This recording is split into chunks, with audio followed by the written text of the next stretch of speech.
E qual foi o mais perrengue que a doutora já passou nessa história de tantos anos de medicina? Foram tantos, né? Eu acho que um dos perrengues maiores foi uma paciente que eu implantei e ela era comissária de bordo em voo internacional.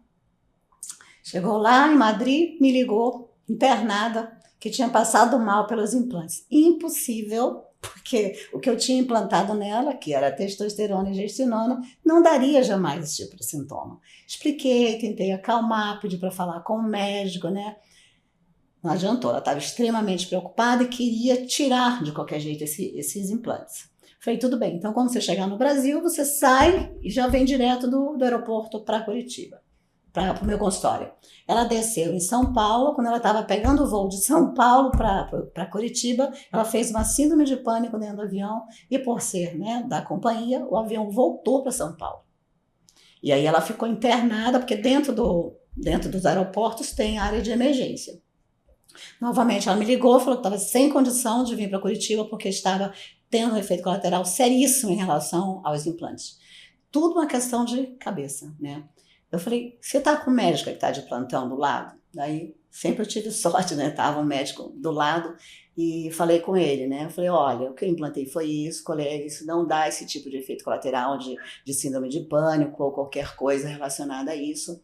Ela está tomando a bupropiona prescrita pelo psiquiatra, né? Provavelmente tenha sido efeito colateral da bupropiona.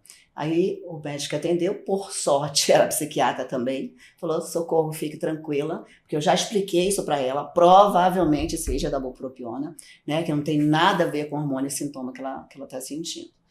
Mas mesmo assim ela desceu em Curitiba, foi para o consultório e aí eu tive que não precisou abrir, eu só quebrei os implantes, injetei soro fisiológico e fiz o mantas para que ele tivesse uma absorção mais rápida. Desnecessário, né? Porque não era a causa. Mas, como era somático o problema dela, né? Deixei ela em observação na clínica, coloquei um soro e meia hora depois, milagrosamente, ela estava curada. A gente sabe que isso não acontece porque a quantidade é tão mínima que... Né, liberada por dia, liberada, não tem que como, não tem, né? Tá na literatura, enfim, mais de tantos anos aí na prática. E teve alguma paciente, assim, que mexeu muito, assim, que foi uma coisa, nossa, que bom que eu sou médica e fiz isso? Tiveram várias, né, com relação a isso. Graças a Deus, né, as coisas boas, elas superam e muito, né, essas perrengues, né, que vão acontecer, né. É difícil você ter qualquer especialidade, você dizer que você é obstetra, que você nunca teve uma complicação durante uma cesárea, né, isso acontece. Então, a quantidade de pessoas que te dão um relato, né, positivo é infinitamente maior, é muito gratificante. Por exemplo, eu tive uma paciente menopausada que a gente colocou os hormônios e depois ela voltou, eu até fiz uma gravação com ela, né, porque ela falou assim, socorro, eu não tinha percebido o quanto eu estava antissocial, mal-humorada. Eu sempre fui, porque assim, você se conhece, você sabe como é que você sempre foi. A diferença é que eu sou sempre mal-humorada, né, não dá para culpar a menopausa eu ter ficado mal-humorada. Mas a pessoa se conhece, ela falou, eu não era assim, eu era uma pessoa que tinha uma quantidade de amigos muito grande, eu estava sempre rodeada por amigos verdadeiros mesmo. E simplesmente eu fui me isolando e eles sumiram. Depois que eu recoloquei esses hormônios, eu voltei a enxergar a vida como eu enxergava antes, com muito mais leveza, com muito mais disposição, com muito mais empatia, amor, gratidão. E o que aconteceu? Esses amigos voltaram. Né? Eu fiquei super feliz que ela falou assim, e a maioria falou para ela, falou, olha, você estava insuportável, era difícil conviver com você. Eu gosto muito de você, mas conviver com você na forma que você estava era impossível. Um caso que eu acompanhei, né, durante esse período que eu achei assim, que deve ser muito gratificante também, além da família toda, é daquela paciente que implantou o NAD e ela andou na clínica. Parkinson. Nossa, foi fantástica também. Você imagina uma paciente com 50 anos, com Parkinson, desde os 40, jovem, né? Magrinha, super ativa. Em casa ela continuava fazendo tudo com todas as dificuldades que ela tinha. Estava sendo tratada pela terapia convencional e a gente implantou o NADH, 10 NADHs nela.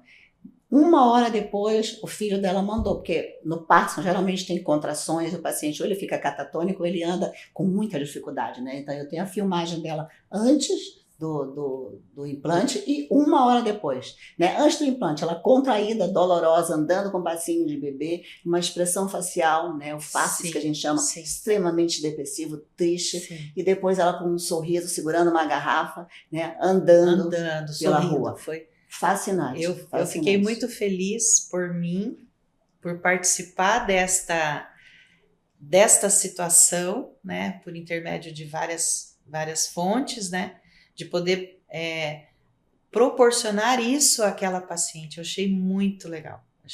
Eu acho que isso é muito gratificante, né? Você poder usar do conhecimento que você tem, da capacidade técnica para proporcionar isso. E a doutora Quais são os novos desafios, doutora? Já sei que aqui vai trabalhar conosco agora na parte de passar conhecimento, passar esse conteúdo, vai cuidar das netas, vai viver um pouco mais light, o mindfulness. Então, acho que a pandemia ajudou um pouquinho, acho que um pouquinho de cada, né? A pandemia ajudou a mostrar pra gente que a gente pode trabalhar menos e viver melhor, né? Que a gente pode ter um tempinho, né, livre para aproveitar a vida, para curtir a família, para estudar. Vamos dividir melhor, né? Porque o que eu só fazia antes da pandemia? Só trabalhava e estudava, trabalhava e estudava. Que é o mundo médico. Que eu não vi nem minhas filhas crescerem, eu tô até com neta agora, né? Então aí começa a dar esses insights. Espera lá, não preciso de tanto, eu já conquistei financeiramente um patamar bom, que eu posso viver com o que eu já conquistei, sem precisar continuar me matando e trabalhar. Apesar de gostar muito de trabalhar. Então, eu vou partir agora para quê? Para o estudo, né? Eu acabei de fazer uma pós-graduação em neurociência. Neurociência estuda o comportamento humano, eu adoro. Porque você veja, como eu sou nutróloga e trabalho muito com emagrecimento, entender sobre o comportamento humano para poder ajudar essa pessoa a mudar o caminho neuronal, você vê, hoje se sabe que existe a neuroplastia. A gente achava que o cérebro era estável e até os 25 anos ele se formava e daí ele não mudava mais. Hoje, com a neuroplasticidade, a gente sabe que ele pode mudar. Então, você pode tirar uma rotina errada e fazer um novo caminho, uma neuroplastia de um caminho mais saudável. Então, isso é possível com técnicas e uma delas é o mindfulness. Então, para você parar também de usar medicamento e mudar realmente a cabeça, o comportamento dessa pessoa. Porque não adianta só falar para ela, olha, você tem que fazer isso, você tem que fazer aquilo. A maioria sabe o que tem que fazer, a maioria sabe que tem que comer certo, sabe que tem que praticar exercício, tem que ser menos estressado e dormir bem. Mas como é que eu faço isso?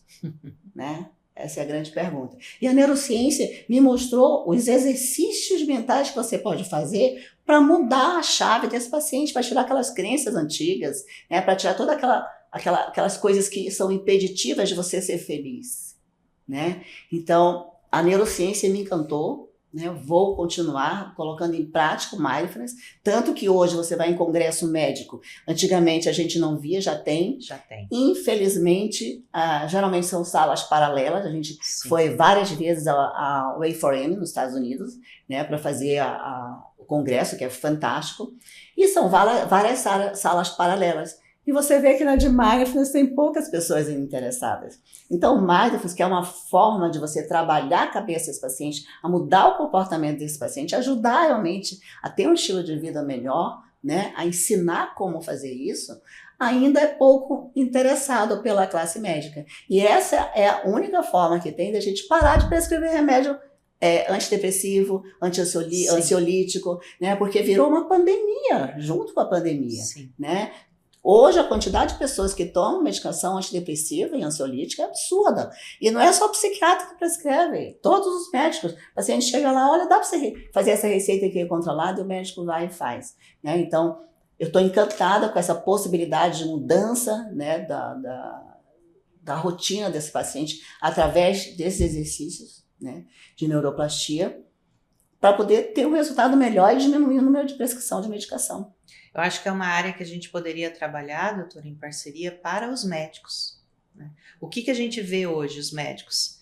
Tem que estar nas redes sociais o tempo todo, não sei quando que eles trabalham, né? Porque se você vê, o cara tá ali o tempo todo. Tem que ostentar ao máximo, porque senão não é o médico bom. Só que isso vai desgastar ao longo do tempo a capacidade dele de raciocínio e de atendimento. Então, se ele se estabilizar no psicológico dele, todas essas técnicas, o que ele fizer de fruto do trabalho dele, ele não vai precisar estar nessa rotina desgastante e ainda mais a rotina desgastante médica, que a gente sabe como é. E aí não só bater por tempo para estudar, né?